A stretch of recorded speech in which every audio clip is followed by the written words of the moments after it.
नमस्कार साथियों, जय माता दी। मेरा नाम है पंडित तरुण शर्मा और आप सभी को नवरात्रि की हार्दिक शुभकामनाएं। स्वागत है आप सभी का आज की इस वीडियो में, इस YouTube चैनल पर। साथियों, नवरात्रि की 9 दिन चल रहे हैं और इन 9 दिनों में हमें संयम, नियम, अनुशासन, व्रत रखना और इनका पालन क्यों करना चाहिए, आज की इस वीडियो में मैं आपको बताने वाला हूं। बहुत से लोग जाने अनजाने में गलती कर देते हैं और फिर बाद में अफसोस करते हैं, डरते भी हैं कि उनकी पूजा बेकार ना हो जाए, उनका व्रत ना टूट जाए। वो जानबूझकर तो ये सब नहीं करते, पर गलती जरूर कर देते हैं। गलती एक बार माफ की जा सकती है, 2 बार माफ की जा सकती है, लेकिन अगर आपको ये सब पता है और फिर भी आप ये गलती करते हो तो फिर गलत है। उस मां से कुछ नहीं छिपा, वो माफ नहीं करती और वो घर त्याग देती है। साथियों, आप सब जानते हो ये 9 दिन मां दुर्गा को समर्पित होते हैं। ज्यादातर सभी घरों में मां की जोत जगाई जाती है। जगह जगह कीर्तन, जागरण किए जाते हैं, व्रत रखे जाते हैं, मां की सेवा की जाती है, मां की साधना की जाती है। साथियों, सबसे पहले एक बात को समझ लो, ये बात आपको कोई नहीं बताएगा। जो जोत हम अपने घरों में जगाते हैं वही मां है। उसी जोत की सेवा करनी होती है। वो जोत सब सुनती है, वो जोत सब देखती है, वो जोत बोलती भी है, वो जोत हमें दिखाती भी है।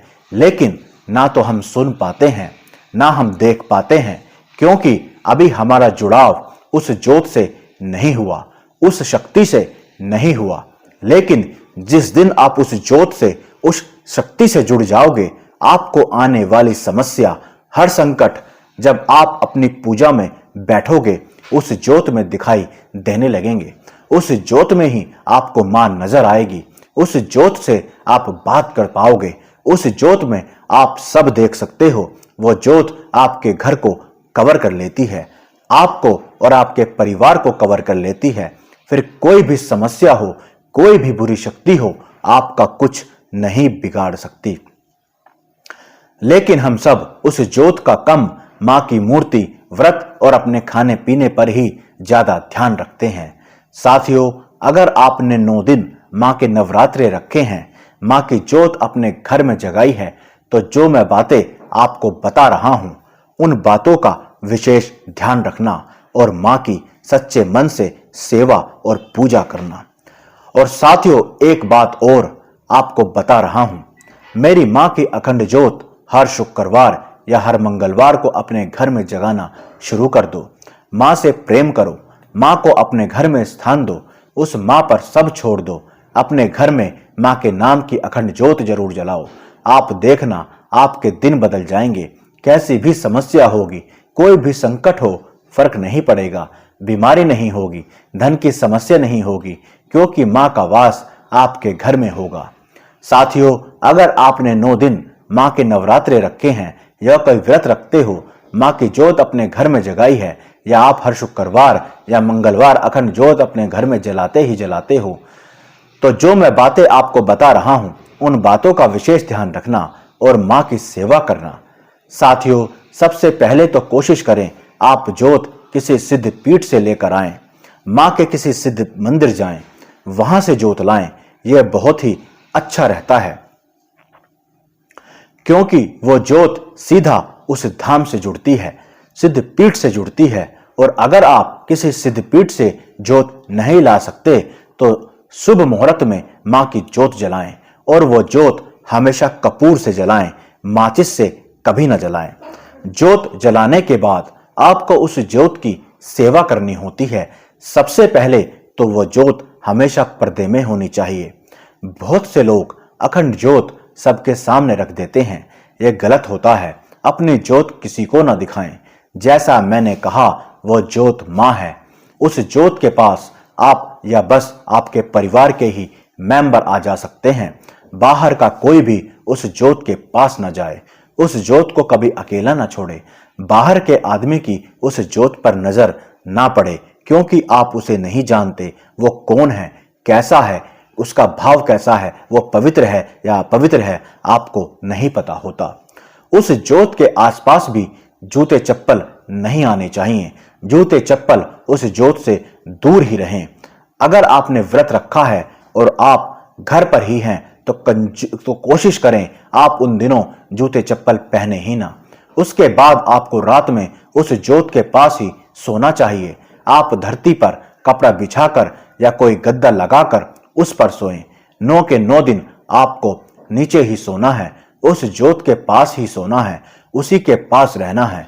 अगर आपने अखंड जोत जलाई है, व्रत रखे हैं, तो उन दिनों बाल नहीं कटवाने चाहिए, नाखून नहीं काटने चाहिए, गंदे कपड़े नहीं पहनने चाहिए, गंदे विचार आपको मन में नहीं लाने चाहिए, किसी की बुराई नहीं करनी चाहिए, लड़ाई झगड़ा नहीं करना चाहिए, प्याज लहसुन का त्याग करना चाहिए, अनाज और नमक का सेवन ना करें, चमड़े की कोई चीज ना पहने, दिन में नहीं सोना चाहिए, साफ सफाई का विशेष ध्यान रखना है, नियम से रहना है, पवित्र रहना है, अपने से छोटों को प्यार और बड़ों को सम्मान देना है, किसी कन्या का निरादर नहीं करना चाहिए।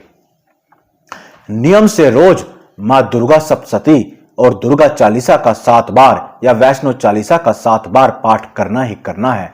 माँ के मंदिर जाओ। बहुत से लोग बोलते हैं और पूछते हैं, क्या हम शारीरिक संबंध बना सकते हैं? भाई, मैं आपसे गंदे विचार तक लाने के लिए बोल रहा हूं, मना कर रहा हूं, और आप शारीरिक संबंध बनाने की सोच रहे हो। माँ की जोत अपने घर में जगाई है, माँ को निमंत्रण आपने दिया है घर आने का। माँ से चाहते हो वो आपकी मनोकामना पूरी करे, धन दे, संपत्ति दे, पुत्र दे, पुत्री दे, आपको दर्शन दे, आपके बिगड़े काम बनाए, आपके घर में वास करे। तो सबसे पहले आप अपने आप को तो माँ के काबिल बना लो। जब कोई व्रत रखता है, माँ की जोत जलाता है, तो उन दिनों शारीरिक संबंध नहीं बनाए जाते, बल्कि दोष और लगते हैं। कुंडली दोष लगेंगे, आपके ग्रह खराब हो जाएंगे, माँ और नाराज हो जाती है। सबसे पहले अपनी सोच को बदलो और उन दिनों ब्रह्मचर्य का पालन जरूर करो, नियम से रहो, पवित्र रहो, और ये मलिन विचार अपने दिमाग से बिल्कुल निकाल दो और भूल कर भी शारीरिक संबंध ना बनाएं। ये गलती भूल कर भी ना करें।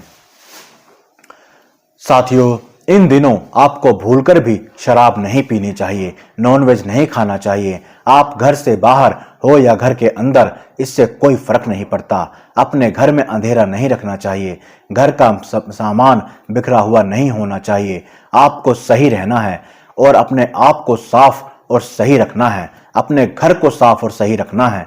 या तो आप माँ को निमंत्रण मत दो, माँ की जोत मत जलाओ, उनके व्रत मत रखो, और अगर आपने ये सब किया है तो फिर ये काम त्याग दो, मलिन विचार त्याग दो। जब आपके नवरात्रे पूरे हो जाएं तो अपनी जोत को जहां पर आपने रखी है वहां से थोड़ा हिला दो, और जो नारियल आपने कलश के ऊपर रखा था उस नारियल के पानी का अपनी जोत पर छींटा लगाएं।